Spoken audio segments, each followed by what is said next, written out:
ઓમ નમો ભગવતે વાસુદેવાય। તો મિત્રો ફરી એકવાર આપ સૌનું હાર્દિક સ્વાગત છે અમારી આ ચેનલ સંપૂર્ણ જ્ઞાન ગુજરાતીમાં। મિત્રો આજે આપણે સાંભળવાના છીએ ભગવદ્ ગીતાજીનો 17મો અધ્યાય, જેનું નામ છે શ્રદ્ધાત્રય વિભાગ યોગ। હું આશા કરું છું કે તમે આગળના અધ્યાય સાંભળ્યા હશે અથવા તો સાંભળતા હશો। જો ન સાંભળ્યા હોય તો અમારી ચેનલ પર તેના વિડીયો એટલે કે અધ્યાય 1 થી લઈને અધ્યાય 16 સુધીના વિડીયો તમામ વિડીયો અમારી ચેનલ પર અપલોડ છે, તો તે તમે સાંભળી શકો છો। ગીતાનું જ્ઞાન, ગીતાનું સાર જો તમે પહેલા અધ્યાયથી સાંભળશો તો તમને સમજવામાં સરળ રહેશે અને ગીતાનું સંપૂર્ણ ફળ પણ તમને પ્રાપ્ત થશે।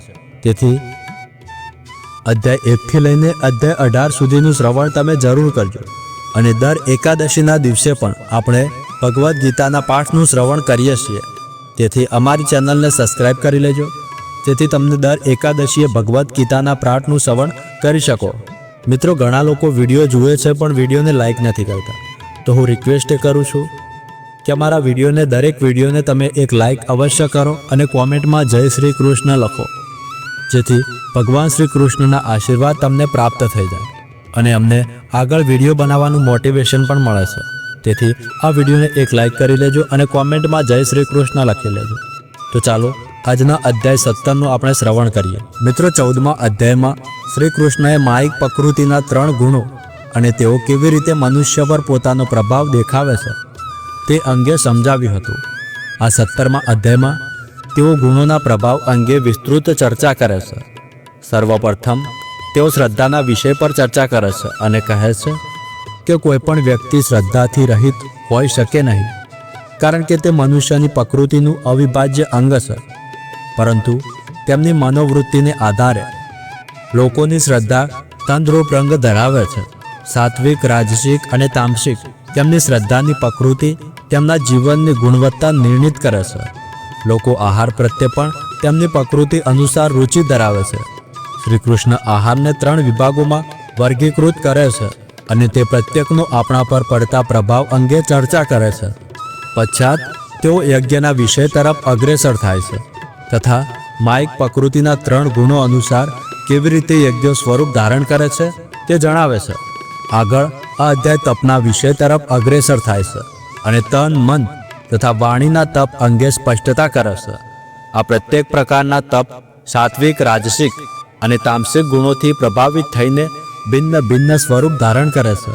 પશ્ચાત દાનના વિષય તથા તેના ત્રિવિધ વિભાગોનું વર્ણન કરવામાં આવ્યું છે। અંતતઃ શ્રી કૃષ્ણ ગુણોથી ઉપર જાય છે અને ઓમ તત સત શબ્દોની સુગંધતા અને ભાવાર્થનું વર્ણન કરે છે, જે પૂર્ણ સત્યના વિવિધ અંગોનું પ્રતિકાત્મક વર્ણન કરે છે। ઓમ શબ્દ ભગવાનના નિરાકાર તત્વનું પ્રતિકાત્મક પ્રતિનિધિત્વ કરે છે। તત શબ્દનું ઉચ્ચારણ પરમેશ્વર માટેના પવિત્ર કર્મકાંડો અને અનુષ્ઠાનો માટે થાય છે। સત અર્થાત બાહ્ય સદ્ભાવ અને ગુણ, આ ત્રણેય એક સાથે સમૂહમાં દિવ્યતાની વિભાવના પ્રગટ કરે છે। અધ્યાયનો ઉપસાર શાસ્ત્રોક્ત ઉપદેશો પ્રત્યેના અનાદર સાથે થયેલા યજ્ઞ કાર્યો, તપ, દાન વગેરેની નિરર્થકતા ઉપર ભાર મૂકીને કરવામાં આવે છે। અર્જુન આગળ શ્રી કૃષ્ણને કહે છે કે જે લોકો શાસ્ત્રોક્ત વિધાનોની ઉપેક્ષા કરે છે પરંતુ શ્રદ્ધા સાથે આરાધના કરે છે તેમની શું સ્થિતિ હોય છે? શું તેમની શ્રદ્ધા સાત્વિક, રાજસિક કે તામસિક હોય છે? ત્યારે પૂર્ણ પુરુષોત્તમ દિવ્ય ભગવાન બોલ્યા કે પ્રત્યેક મનુષ્ય તેની સ્વાભાવિક શ્રદ્ધા સાથે જન્મે છે, જેના 3 પ્રકાર હોઈ શકે છે: સાત્વિક, રાજસિક અથવા તામસિક। હવે આ અંગે મારી પાસેથી સાંભળ। સર્વ મનુષ્યોની શ્રદ્ધા તેમના મનની પ્રકૃતિને અનુરૂપ હોય છે। સર્વ લોકો શ્રદ્ધા ધરાવે છે અને તેમની શ્રદ્ધાની જે પ્રકૃતિ હોય છે વાસ્તવમાં તેઓ તે જ હોય છે।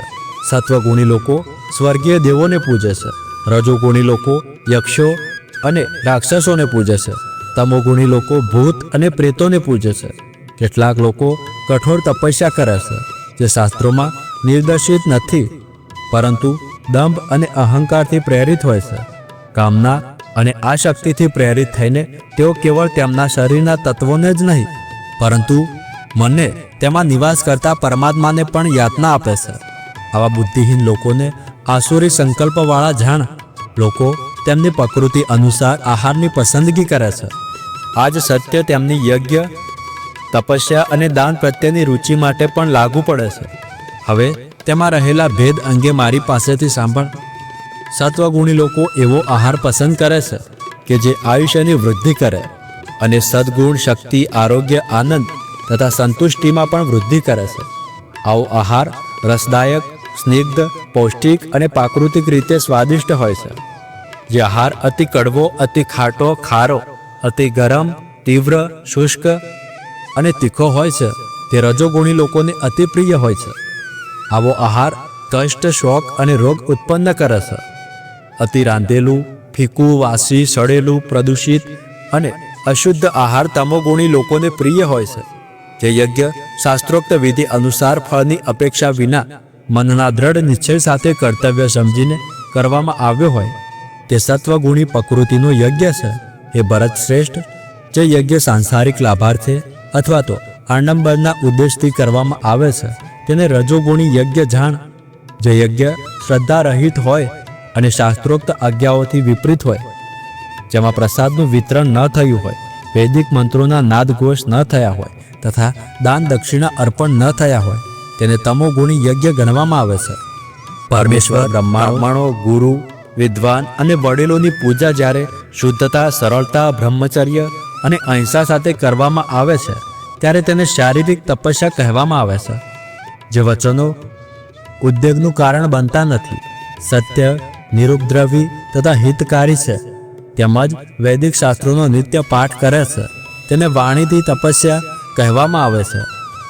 વિચારોની નિર્મળતા, સૌમ્યતા, મૌન, આત્મસંયમ તથા ઉદ્દેશ્યની પવિત્રતા, આ સર્વને મનની તપસ્યા કહેવામાં આવે છે. જ્યારે પવિત્ર મનુષ્યો પ્રગાઢ શ્રદ્ધા સાથે કોઈ પણ માયિક ફળની અપેક્ષા વિના આ 3 પ્રકારની તપસ્યાઓ કરે છે ત્યારે તેમને સત્વગુણી તપના રૂપે પંદાકિત કરવામાં આવે છે. જે તપ દંભપૂર્વક સત્કાર, સન્માન અને પ્રશંસા પ્રાપ્ત કરવા માટે કરવામાં આવ્યું હોય તે રાજસી કહેવાય છે. તેના લાભ અસ્થિર ને અશાશ્વત હોય છે. જે તપ ભ્રમિત ભાવના સાથે કરવામાં આવ્યું હોય અને જેમાં આત્મપીડિત તથા અન્યનો વિનાશ કરવો કે હાનિ પહોંચાડવા માટે કરવામાં આવ્યું હોય તેને તમોગુણી શ્રેણીમાં વર્ણવવામાં આવે છે.